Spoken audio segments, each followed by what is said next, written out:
Hello dear students, welcome back.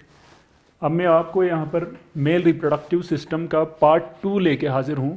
Part first में हमने ये सारा डिस्कस किया था पहले कि हमने ये डिस्कस किया भाई जो टेस्टिस है, testis are located inside the scrotal sac and are covered by the skin. उसके बाद दो जो हमने लेयर्स वो डिस्कस किए यहाँ पर। कौन कौन से लेयर थे? मसल लेयर, डार्टोस मसल्स और सीमास्टर मसल्स, या क्रीमास्टर भी आप बोल सकते हैं। Cremaster muscle inside, dartos muscle outside. ठीक है, तो ये जो मसल्स हैं इनका क्या काम होता है? ये मसल्स का काम होता है, ये जो दो मसल्स हैं हमारे पास, इनका काम होता है ये कंट्रैक्शन कराते हैं। आपको मालूम होना चाहिए कि जो टेस्टिस है वो बॉडी के बाहर होती क्यों है। ठीक है, तो बॉडी के बाहर इसलिए होती है क्योंकि स्पर्मेटोजेनेसिस के लिए जो टेम्परेचर है दैट शुड बी 2.5 और 3 डिग्री, आप कह सकते हो 2 से 2.5 टू 3 डिग्री जो है बॉडी टेम्परेचर से कम होना चाहिए। ठीक है, अगर body temperature example 37 degree Celsius है तो इसका जो टेम्परेचर है दैट शुड भी क्या होना चाहिए? 2.5 डिग्री कम होना चाहिए, यार 2 से 2.5 डिग्री कम होना चाहिए। तो कितना हुआ? वो हुआ लगभग 34.5। ठीक है, डिग्री सेल्सियस जो है टेम्परेचर होना चाहिए बॉडी का। किसका? टेस्टिस का टेम्परेचर बॉडी से कम होना चाहिए। अब जो टेम्परेचर को कम कौन कराएगा? वो कम कराएगा डार्टोस और क्रीमास्टर मसल्स। ठीक है, ये डार्टोस मसल्स क्या करते हैं? ये जो मसल्स है ये दोनों, ये ड्यूरिंग जब टेम्परेचर बहुत ज़्यादा कम होगा, किसका? बाहर का टेम्परेचर कम होगा, एग्जाम्पल ड्यूरिंग फ्रीजिंग टाइम्स या ड्यूरिंग विंटर टाइम। ठीक है, तो उस टाइम क्या होगा? ये जो टेस्टिस है ये कंट्रैक्ट हो जाती है।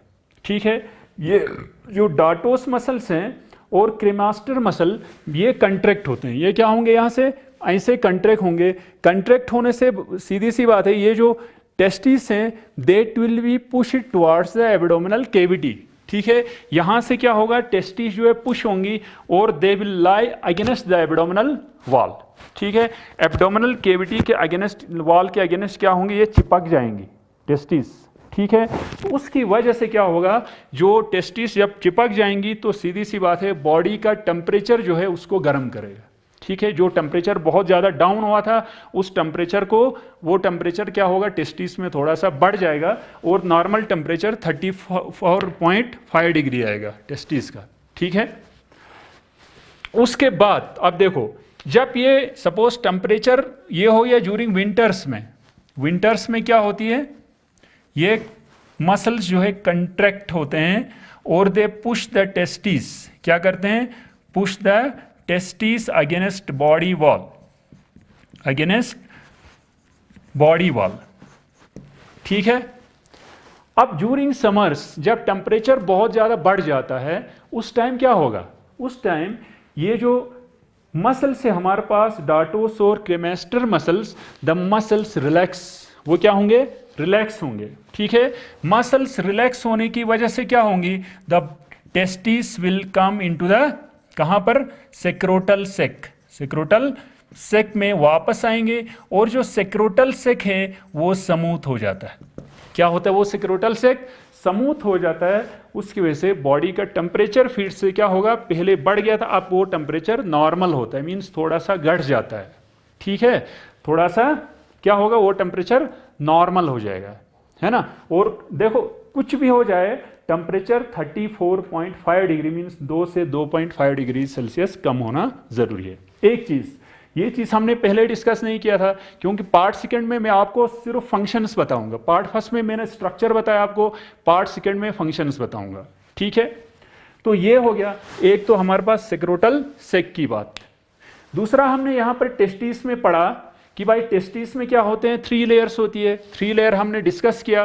कौन कौन सी लेयर? एग्जाम्पल ट्यूनिका वेस्क्यूलोसा, ट्यूनिका एल्बुजिन्स और ट्यूनिका वेस्क्यूलोसा, ट्यूनिका एल्बुजिन्स और ट्यूनिका वेजिनालिस आउटर मोस्ट। ठीक है, फिर उसके बाद हमने डिफरेंट कंपार्टमेंट्स डिस्कस किए यहाँ पर पार्ट फर्स्ट में। कौन से? जिसको हमने बोला ठीक है, उस कंपार्टमेंट के अंदर क्या बोला, सिमाइनिफेरस ट्यूबुल्स होती है। वो सिमाइनिफेरस ट्यूबुल्स क्या होती है, लगभग 200 सपोज 2 to 3 सिमाइनिफेरस ट्यूबुल्स होती है एक लोब के अंदर।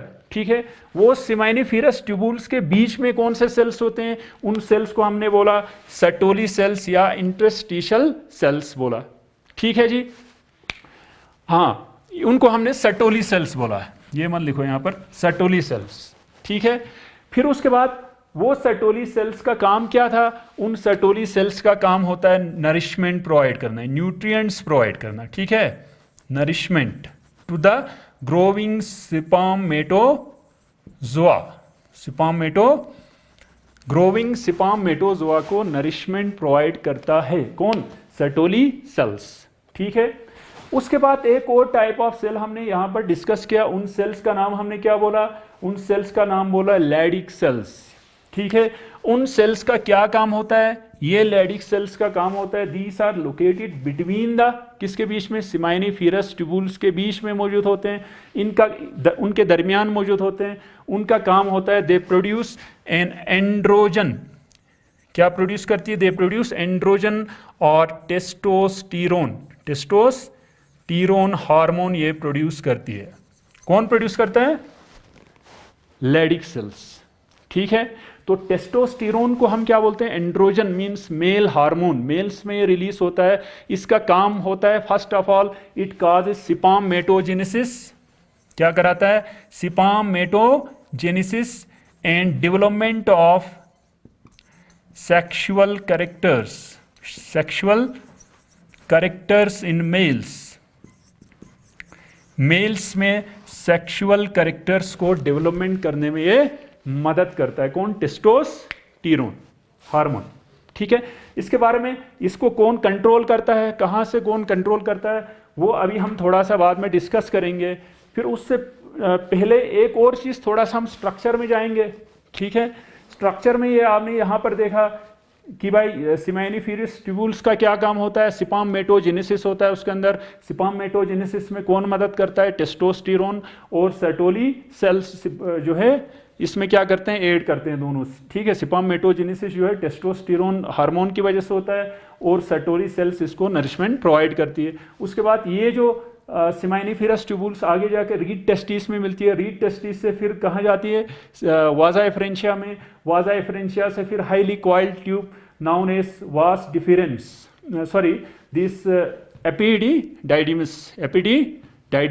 ठीक है, वो एपिडिडाइडिमस का काम क्या होता है, इट स्टोर्स द स्पर्मेटोजोआ, एक दूसरा इसका काम होता है मैच्योरेशन ऑफ स्पर्मेटोजोआ, इसका काम क्या होता है, स्टोरेज, मैच्योरेशन एंड मोबिलिटी। ठीक है, तो एक तो यहां पर स्टोरेज होता है स्पर्मेटोजोआ कुछ दिन के लिए, 1, 2, 3 दिन तक, जब तक कि सपोज एजुकुलेशन नहीं होता है। दूसरा इसका काम होता है मैच्योरेशन का, तीसरा इसका काम होता है मोबिलिटी का। क्या काम करता है, एक तो मैच्योरेशन हो गए, दूसरा मोबिलिटी मींस मूवमेंट कराते हैं, किसको, स्पर्मेटोजोआ का। ठीक है, उसके बाद ये जो हमारा एपिडिडाइडिमस है वो कहां पर जाके खुला, वो जाके वाजा डिफरेंशिया में, वो वाजा डिफरेंशिया टेस्टिस से कहां जाएगा, पेट में जाएगा। ठीक है, एब्डोमिनल कैनाल में, है ना। तो एब्डोमेन में जाके आप ये क्या बनाएंगे, यहां से हमने डायग्राम को अच्छी तरह आपको बताया है। देखो यहां पर हमारे पास टेस्टिस है, यहां से ये वाजा डिफरेंशिया आ गया, ये वाजा डिफरेंशिया कहां पर घुस रहा है, जाके हमारा एब्डोमेन में घुस रहा है, ये वाजा डिफरेंशिया। ठीक है, यहां से आता है, इसको हम लिखते हैं वाजा डिफरेंशिया या वास डिफरेंस भी आप कह सकते हो। ठीक है, तो ये जाता है कहां पर, ये सबसे पहले जाएगा आपका, सपोज यहां पर हमारे पास क्या है, यूरिनरी ब्लैडर है, वो यूरिनरी ब्लैडर के इर्द गिर्द जाके एक क्वाइलिंग करता है इसे। ठीक है, क्वाइलिंग करके क्या होता है, सबसे पहले ये जाके मिलता है कहां पर, सपोज यूरिनरी ब्लैडर ये हो गया हमारा, यहां पर लिखता हूं मैं यूरिनरी ब्लैडर।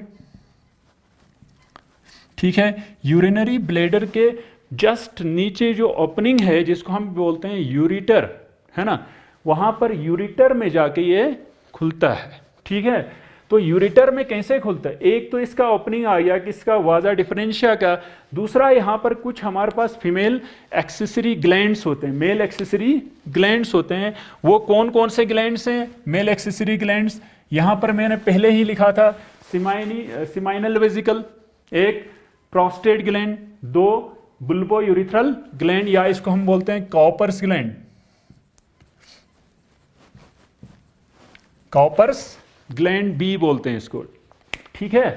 तो ये तीन जो ग्लैंड है ये कहां पर, ये दे इन सर्कल अराउंड द, किसके इर्द गिर्द, यूरिनरी ब्लेडर एंड यूरिथ्रा के इर्द गिर्द ये मौजूद होते हैं, ठीक है, ये तीनों ग्लैंड। अब यहां से देखो आप, यहां से आपका वाजा डिफरेंशिया जाके कहां मिलता है, यूरिथ्रा में मिलता है, ठीक है।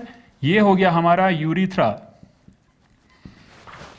यूरिथ्रा में एक तो वाजा डिफरेंशिया मिला, दूसरा यहां से सिमाइनल वेजिकल का जो डक्ट है, ठीक है, वो भी जाके यहां पर किसके साथ मिल रहा है, सिमाइनल वेजिकल का डक्ट और किसका डक्ट, वाजा डिफरेंशिया का डक्ट। ये दोनों आपस में मिलते हैं कहां पर, एक पॉइंट में अराउंड किसके इर्द गिर्द, यूरिथ्रा के इर्द गिर्द। उस पॉइंट को जहां पर ये मिलते हैं उसको हम बोलते हैं इजैकुलेटरी डक्ट, इजैकुलेटरी डक्ट, ठीक है। तो ये इजैकुलेटरी डक्ट बाद में एक कॉमन डक्ट की शक्ल में कहां पर जाके खुलता है, यूरिथ्रा में, ठीक है। एक अब देखो यहां पर दूसरा एक ग्लैंड होता है जो यहां यूरिथ्रा में खुलता है ना, तो उसको हम बोलते हैं प्रोस्टेट ग्लैंड। तीसरा जो ग्लैंड है दैट इज, वो कौन सा ग्लैंड है हमारा, तीसरा जो ग्लैंड है वो है हमारा बुल्बो यूरिथ्रल ग्लैंड, ठीक है। कौन सा ग्लैंड है, ये सिमाइनल वेजिकल आ गया आपका, यहां पर एक मिनट, यहां डबल लिखा है, ये हो गया आपका सिमाइनल वेजिकल, और इसको हम बोलते हैं, ये हो गया आपका बुल्बो यूरिथ्रल ग्लैंड और कॉपर्स ग्लैंड भी बोलते हैं, ठीक है। ये तीनों ग्लैंड कहां पर खुलते हैं, यूरिथ्रा में खुलते हैं।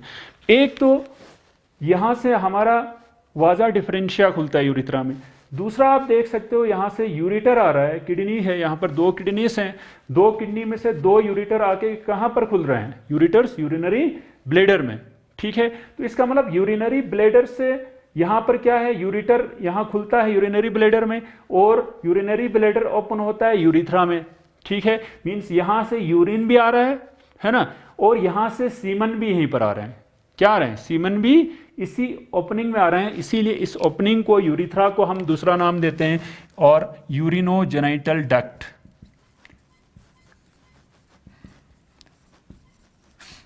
यूरिनोजेनिटल डक्ट, ठीक है। फिर उसके बाद ये जो यूरिथ्रा है ये कहां पर जाके खुलता है, बाहर पेनिस में जाके खुलता है, जिसको हम एक्सटर्नल जेनिटेलिया भी बोलते हैं, ठीक है, और मेल कॉपलेटरी ऑर्गन भी बोलते हैं, और इसको हम क्या बोलते हैं, पेनिस भी बोलते हैं, ठीक है, क्या बोलते हैं, पेनिस भी बोलते हैं। तो इस पेनिस का काम क्या होता है, काम क्या होता है, इसका काम, it's a copulatory organ which transfer spermatozoa during copulation into the female genital tract में ट्रांसफर करता है, ठीक है। तो it is a muscular organ in case of males, ठीक है। अगर हम इसका स्ट्रक्चर देखेंगे खोल के, सबसे पहले मैं आपको बताता हूं, जो पेनिस है, सपोज यहां पर यूरिथ्रा, मैं थोड़ा सा सिंपल आपको डायग्राम बनाऊंगा,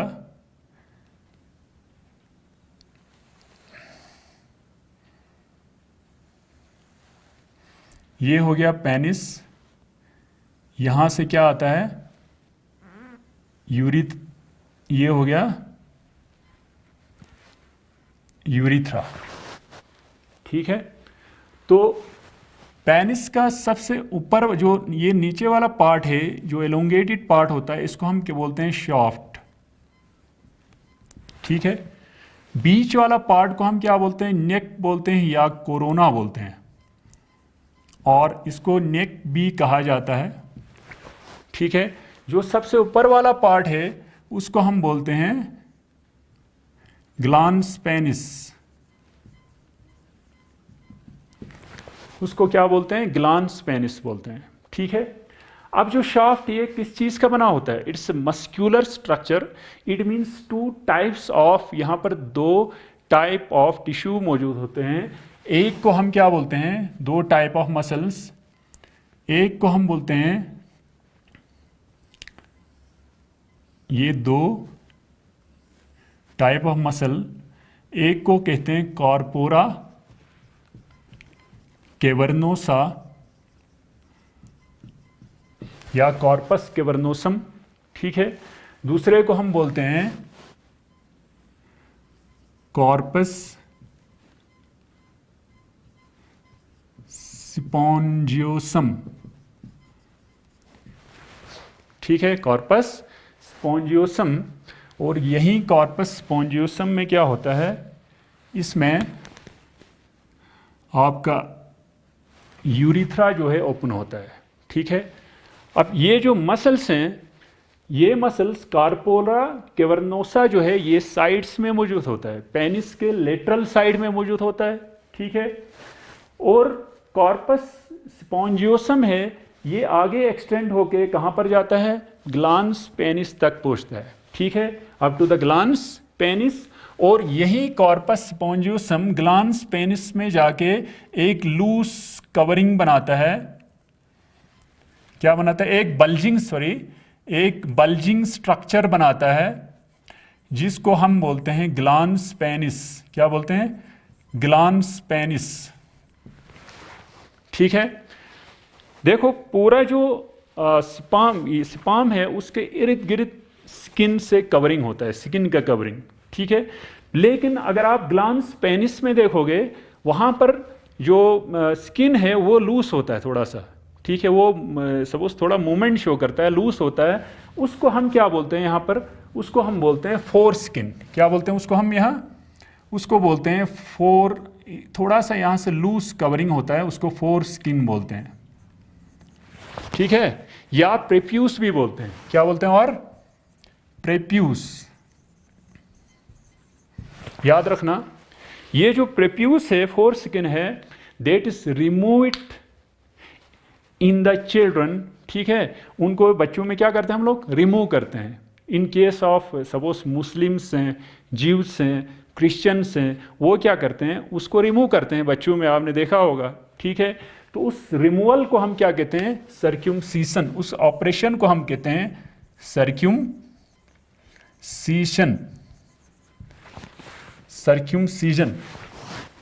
ठीक है, तो इट इज एक नॉर्मल ऑपरेशन होता है जिससे पूरा फोर स्किन को रिमूव किया जाता है। तो अब रही बात दो टाइप ऑफ मसल्स की, मैंने कहा आपको दो टाइप ऑफ मसल हैं, कार्पोरा कैवर्नोसा जो कि कहाँ पर होता है, शाफ्ट रीजन में पूरा होता है।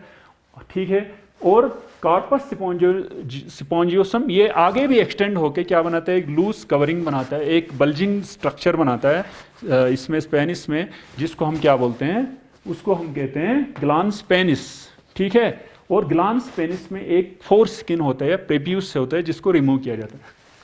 अब ये जो कार्पोरा कैवर्नोसा और कार्पोरा स्पॉन्जियोसम है, दिस रिमेन फिलेट में। थोड़ा सा यहाँ से स्ट्रक्चर थोड़ा सा बताऊंगा आपको, विथ केविटीज और ब्लड वेसल्स। ठीक है, इनमें क्या होती है, छोटी छोटी cavities of blood vessels, blood filled cavities आप कह सकते हो। ब्लड फिल्ड केविटीज जो है किस में होती है, ये होती है पेनिस के इन कार्पोरा कैवर्नोसा और कॉर्पस स्पॉन्जियोसम में। ठीक है, तो ये जो केविटीज है, they remain filled with blood. इसमें क्या होता है, they remain filled with blood.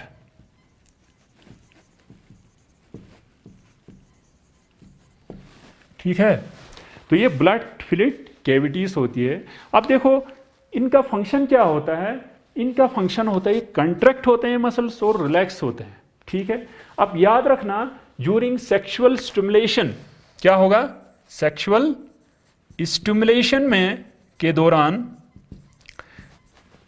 Means जब सेक्सुअल अर्ज होगा ह्यूमंस को, मतलब मेल ह्यूमंस को, उस टाइम क्या होता है, ये जो मसल्स हैं, द मसल्स रिलैक्स, आमतौर पर रिलैक्स होकर रहते हैं। ठीक है, और जो कैविटीज हैं रिलैक्स होने की वजह से क्या होगा, जो cavities they get fill it with blood, blood भर जाता है उसमें, ठीक है। अब जब ब्लड भर जाएगा, सीधी सी बात है, अगर कोई गुब्बारा लेंगे, गुब्बारा में अगर हम हवा भरते हैं या कोई चीज़ भरते हैं तो वो गुब्बारा क्या होता है, फूल जाता है। उसकी वजह से जो सपोज अंदर ब्लड फिलिट केविटीज हैं वो फूल जाती है, स्वेल अप हो जाती है। उसकी वजह से जो पेनिस है that becomes hard and large in structure, it becomes erectile, ठीक है। वो इरेक्ट होता है और लार्ज स्ट्रक्चर, उसका साइज जो है बढ़ जाता है, ठीक है, और इरेक्ट होता है और टफ एंड हार्ड होता है, ठीक है। कब, ज्यूरिंग सेक्सुअल स्टिमुलेशन द साइन्यूसिस, साइन्यूसिस हम इस किसको कहते हैं, ब्लड वेसल्स को, ब्लड फिलिट केविटीज को साइन्यूसिस कहते हैं, गेट फिलिट विथ ब्लड, ठीक है। इन द पेनिस क्या होता है, it becomes large and erect, ठीक है। और जो मसल्स हैं, द मसल्स उस टाइम याद रखना कंट्रैक्ट नहीं होते हैं, मसल्स जो है वो रिलैक्स होते हैं, क्या होते हैं, रिलैक्स होते हैं, ठीक है। कंट्रैक्ट होना मीन्स वो कंट्रैक्ट जब होंगे, कोई चीज़ लंबाई में अगर कोई मसल होता है, अगर वो कंट्रैक्ट करते हैं, हम इसको सपोज यहाँ से मसल है, अगर इसको हम कंट्रैक्ट करेंगे तो वो छोटा होगा, रिलैक्स होगा तो ये बड़ा हो जाएगा, है ना। तो ज्यूरिंग नॉर्मल कंडीशन में, example normally when there is no sexual urge और स्टिमुलेशन, ठीक है, उस टाइम द मसल्स क्या होते हैं, द मसल्स गेट, वो कंट्रैक्ट हो जाते हैं and blood filled sinuses are evacuated, means वो ब्लड जो है बाहर निकलता है, ड्रेन होता है, ठीक है। उसकी वजह से the penis become flaccid and small inside, ठीक है, उससे क्या होगा, पेनिस छोटा हो जाएगा, ठीक है ना। तो ये था हमारा एक्सटर्नल जेनिटेलिया के बारे में। Then moving into the next section, that is we have the accessory glands, the seminal vesicle, prostate gland and the bulbourethral gland. What are the functions of these three glands? इनका क्या काम होगा, मैं आपको थोड़ा सा बता दूंगा यहाँ पर, इनका इन तीनों का क्या काम होता है, ठीक है। तो इनका काम होता है, देखो सबसे पहले हमारे पास सिमाइनल वेजिकल है, यहाँ पर मैंने आपको बताया है सिमाइनल वेजिकल। तो सिमाइनल वेजिकल का काम क्या होना चाहिए, आपको मैं यहाँ पर बताता हूँ, थोड़ा सा मिटा के यहीं से देखो। सिमाइनल वेजिकल, ये सिमाइनल वेजिकल जो होती है वो सिंगल होती है, डबल होती है, ठीक है, which is found behind the, कहाँ पर होती है, found behind, you can see here, ये इसके जस्ट पीछे होती है, किसके, यूरिनरी ब्लैडर के पीछे होती है, और ये डबल होती है, मीन्स दो पेयर्ड होती है, ठीक है। तो दीस आर लार्ज साइजेड, है ना। तो इसका काम क्या होता है, ये सिमाइनल वेजिकल का काम होता है, सीधी सी बात है, it contributes 60 to 70% of the semen, ठीक है, 60 से 70% सीमन, है ना। और ये क्या प्रोड्यूस करती है, it produce seminal fluid, seminal fluid, ठीक है। उसके बाद दूसरा हमारे पास है प्रोस्टेट ग्लैंड, ठीक है। तीसरा जो होता है दैट इज बुल्बोयूरिथ्रल ग्लैंड और काउपर्स ग्लैंड।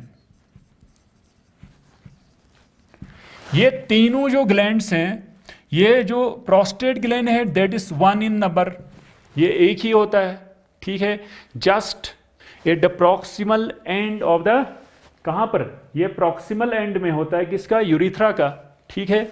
और जो कॉपर्स ग्लैंड है that lies behind the penis, जो base of the penis, penis के बेस में होता है, कौन सा, कॉपर्स ग्लैंड, ठीक है।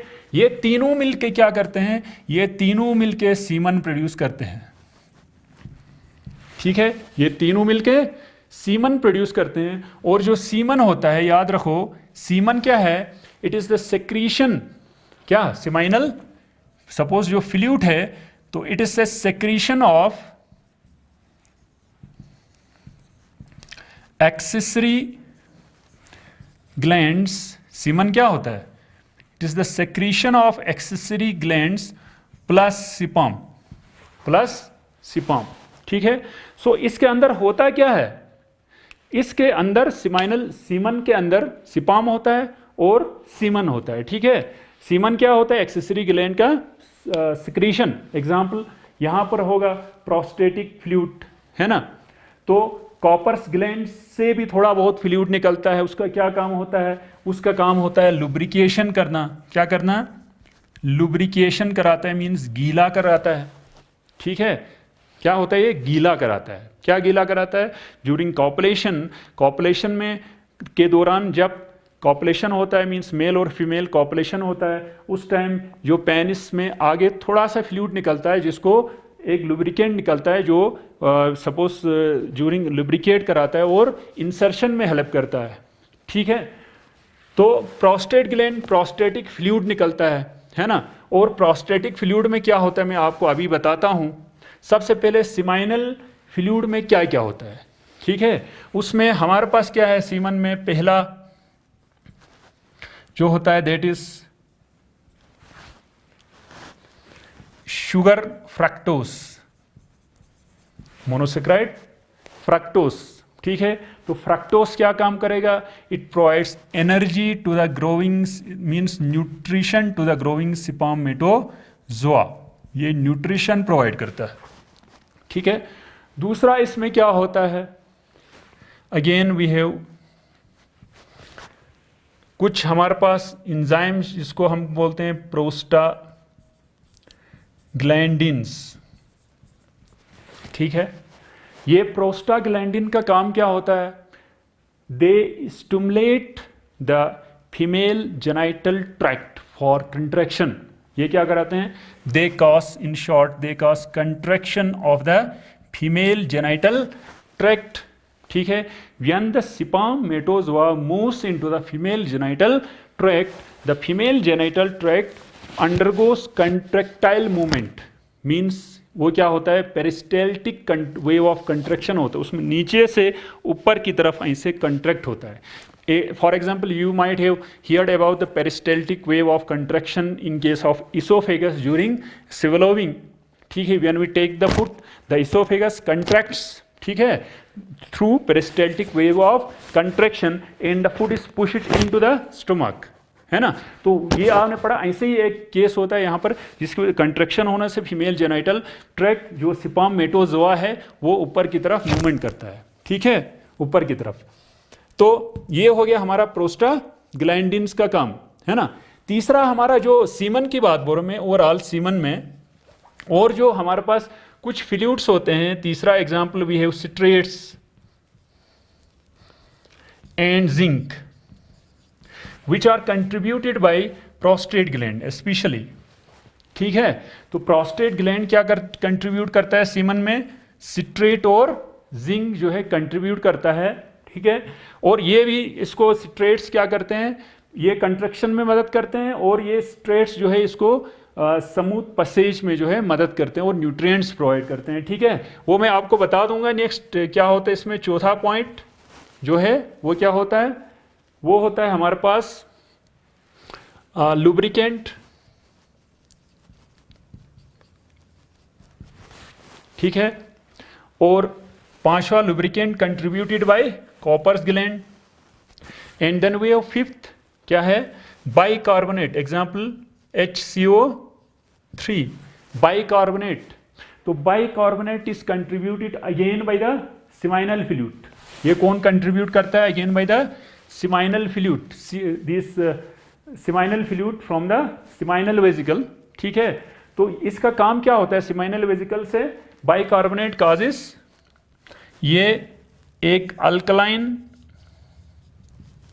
नेचर प्रोवाइड करता है। किसको? मीन्स अल्कलाइन बनाता है। किसको? फीमेल जेनाइटल ट्रैक्ट को, जो थोड़ा बहुत एसिडिक था, ठीक है, उसको अल्कलाइन बनाता है, क्योंकि वहाँ से यूरिन पास हुआ। ठीक है, फर्स्ट ऑफ ऑल। सेकेंड, जो यहाँ से यूरिथ्रा है हमारे पास, यूरिथ्रा क्योंकि इसे I told you urinogenital duct होता है, means both urine as well as sperm pass to it. जब पहले सपोज पेशाब किया, ठीक है, उस टाइम यूरिथ्रा में क्या होगा? थोड़ा बहुत जो है क्या बचेगा? यूरिन बचेगा। यूरिन एसिडिक नेचर का होता है, तो उसको न्यूट्रलाइज करने के लिए हमारे पास क्या करता है? तो ये इसको न्यूट्रलाइज कराता है, the acidity, acidic conditions in female genital tract and urethra। ठीक है, इन दोनों को क्या करेगा ये, इन दोनों को न्यूट्रलाइज करेगा ताकि स्पर्म जो है डेथ ना हो जाए। ठीक है, स्पर्म मोर्टेलिटी ताकि कायम रहे, है ना। तो दिस वाज ऑल अबाउट, हमारा किसके बारे में था, ये हमारा था एक्सेसरी ग्लैंड्स के बारे में जो कि सीमन कंट्रीब्यूट करता है। ठीक है, जो सीमन होता है वो सीमन क्या होता है, अल्कलाइन होता है या एसिडिक होता है। जो सीमन होता है वो अल्कलाइन होता है। ठीक है, अल्कलाइन नेचर का होता है, लगभग 7.3 इसका जो है पीएच होता है, 7.3 पीएच होता है। और ये कितना होता है, 1.5 to 6 मिलीलीटर।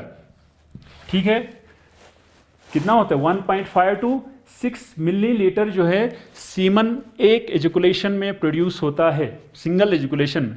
ठीक है, तो इतना सीमन होता है। और इतने में कितना होगा, वो स्पर्म्स कितने होंगे, लगभग 50 to 150 मिलियन जो है स्पर्म्स इसके अंदर पाए जाते हैं। ठीक है, तो सीमन के अंदर 1.5 to 6 मिलीलीटर सीमन के अंदर जो है 50 से लेकर 150 मिलियन जो है स्पर्मेटोजोआ बनते हैं। किसके अंदर, सीमन के अंदर। And only one of them will fertilise the ovum. ठीक है, आप सोचने की बात है, 150 या 50 मिलियन से लेकर 150 मिलियन में से सिर्फ एक स्पर्मेटोजोआ है जो है एग को फर्टिलाइज करेगा। That will be the most fortunate spermatozoa on the earth. ठीक है, ओके।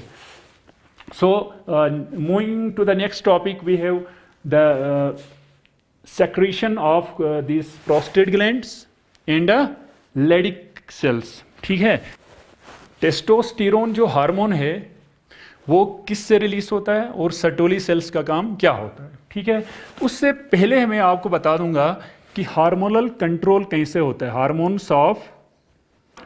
Hormonal control. ठीक है, कैसे हार्मोनल कंट्रोल होता है, मीन्स कौन कौन से यहाँ से हार्मोन्स रिलीज होते हैं। ठीक है, और हार्मोन्स का क्या काम होता है। इसमें दो चीज़ें हैं, एक सेल है हमारा सर्टोली सेल्स, दूसरा है हमारा लेडिक सेल्स। ठीक है, टेस्टिस के अंदर हमने पढ़ा था, है ना। तो सर्टोली सेल्स का काम होता है, दे प्रोवाइड न्यूट्रिएंट्स। क्या काम करते हैं, न्यूट्रिएंट्स प्रोवाइड करते हैं, मीन्स न्यूट्रिशन प्रोवाइड करते हैं। ठीक है, और स्पर्मेटोजोआ को सपोर्ट करते हैं, शेल्ड करते हैं या सपोर्ट करते हैं। ठीक है, अब देखो मैं आपको दो चीज़ें समझाऊंगा। सबसे पहले इसको आप ऐसे रहने दो, कौन कौन सा ग्लैंड है हमारे पास। सबसे पहला जो ग्लैंड है that is known as hypothalamus. कौन सा, hypothalamus, which is located in the, कहाँ पर पाया जाता है, कहाँ होता है ये, ब्रेन में। ठीक है, ये हाइपोथैलेमस से कौन से हार्मोन्स रिलीज होते हैं, इसमें से एक हार्मोन रिलीज होता है जिसको हम कहते हैं गोनेडोट्रोपिन रिलीजिंग हार्मोन। ठीक है, GnRH, यहाँ फुल फॉर्म ऊपर लिखता हूँ, गोनेडोट्रोपिन रिलीजिंग हार्मोन। ठीक है जी, तो गोनेडोट्रोपिन रिलीजिंग हार्मोन का क्या काम होगा, सीधी सी बात है, रिलीजिंग हार्मोन, दो टाइप ऑफ हार्मोन निकलते हैं हाइपोथैलेमस से, एक रिलीजिंग हार्मोन, दूसरा इनहिबिटरी हार्मोन्स। ठीक है, रिलीजिंग हार्मोन का काम होता है वो स्टिमुलेट करता है किसी भी ग्लैंड को कि वो अपने से हार्मोन जो है रिलीज करे, क्योंकि हार्मोन्स की ज़रूरत है। ठीक है, तो ये किसको आगे जाके बताएगा, GnRH आगे जाके ये स्टिमुलेट करेगा किसको, पिट्यूटेरी को। किसको, पिट्यूटेरी ग्लैंड को। पिट्यूटेरी ग्लैंड भी कहाँ होता है, ब्रेन। ठीक है, पिट्यूटेरी ग्लैंड में से दो टाइप ऑफ हार्मोन्स निकलते हैं, है ना, इसने इसको स्टिमुलेट किया। अब यहाँ से क्या हो गया, यहाँ से दो टाइप ऑफ हार्मोन्स निकलते हैं, कौन कौन सा, एक को हम बोलते हैं follicle stimulating hormone, FSH, follicle stimulating hormone. दूसरा होता है ल्यूटिनाइजिंग हार्मोन, इसको हम बोलते हैं luteinizing hormone and follicle stimulating hormone.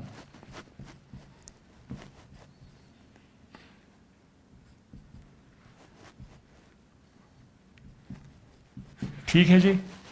अब क्या करेंगे, ये फॉलिकल स्टिमुलेटिंग हार्मोन जो है डायरेक्टली रिलीज होगा ब्लड के थ्रू पिट्यूटरी ग्लैंड से and will inter into the testis. Directly कहाँ पर जाएगा, ये टेस्टिस में जाएगा। ठीक है, तो टेस्टिस में जाके क्या करेंगे, it will stimulate the testis. ठीक है, वहाँ पर सर्टोली सेल्स को ये स्टिमुलेट करेगा, सर्टोली सेल्स को स्टिमुलेट करेगा और उससे कहेगा कि भाई आप अपने से 2 हार्मोन्स निकालो।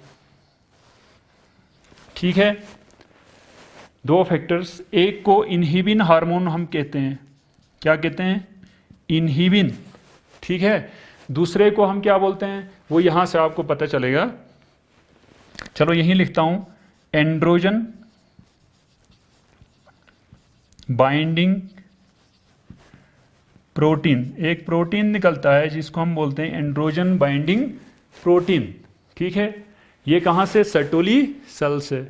उसके बाद LH जो है क्या करेगा, ये लेडिक सेल्स को स्टिमुलेट करेगा। हमने पढ़ा है लेडिक सेल्स। ठीक है, तो लेडिक सेल से क्या निकलता है, फिर उसको स्टिमुलेट करके कौन सा हार्मोन निकलेगा, टेस्टोस्टेरोन। ठीक है, अब सुनो, सर्टोली सेल्स में क्या बन रहा है, क्या बन रहा है, सर्टोली सेल्स में इनहिबिन और एंड्रोजन बाइंडिंग प्रोटीन। ठीक है, हाँ, लेडिक सेल्स में टेस्टोस्टेरोन। दोनों का काम होता है, दोनों किस में मदद कराते हैं, दोनों मदद करते हैं किस में, ये कराता है स्पर्मेटोजेनेसिस में। ठीक है, अब हमें क्या करना है, वो स्पर्मेटोजेनेसिस कहाँ होगा, वो स्पर्मेटोजेनेसिस आपको पता है हमारे पास एक ट्यूब होता है, ब्लाइंड ट्यूब, जिसको हम ऐसे होता है, ठीक है ना, जिसको हम क्या बोलते हैं, सिमाइनिफेरस ट्यूबुल्स। ठीक है, तो ये सिमाइनिफेरस ट्यूबुल के अंदर क्या कराएगा, स्पर्मेटोजेनेसिस कराएगा। तो androgen binding cells, example we have these androgen binding cells. ठीक है, so these androgen binding cells, तो we have the testosterone here।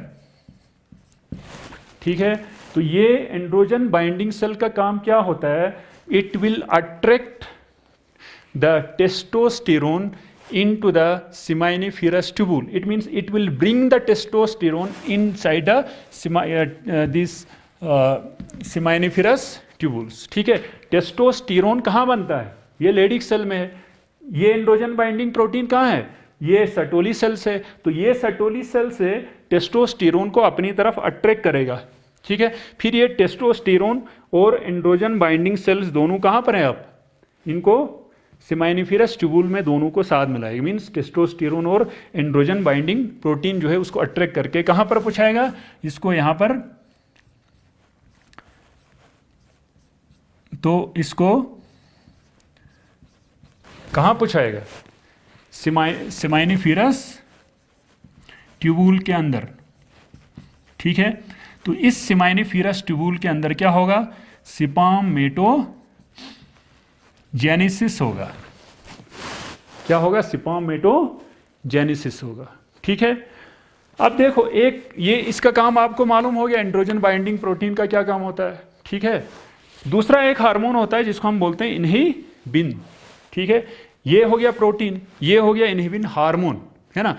ये हार्मोन क्या कराता है, जब यहां पर स्पर्मेटोजेनेसिस कंप्लीट होगा, मींस पूरा होगा प्रोसेस। ठीक है, उसके बाद अब उसको स्टॉप भी करना है, हमने क्या करना है, इसको स्टॉप करना है। ठीक है, अब उसको स्टॉप करने के लिए सर्टोली सेल्स उसी टाइम जब ये पूरा कंप्लीट होगा, है ना, स्पर्मेटोजेनेसिस कंप्लीट होगा तब जाके इनहिबिन एक ये सर्टोली सेल एक हार्मोन रिलीज करेगा जिसको हम बोलते हैं इनहिबिन।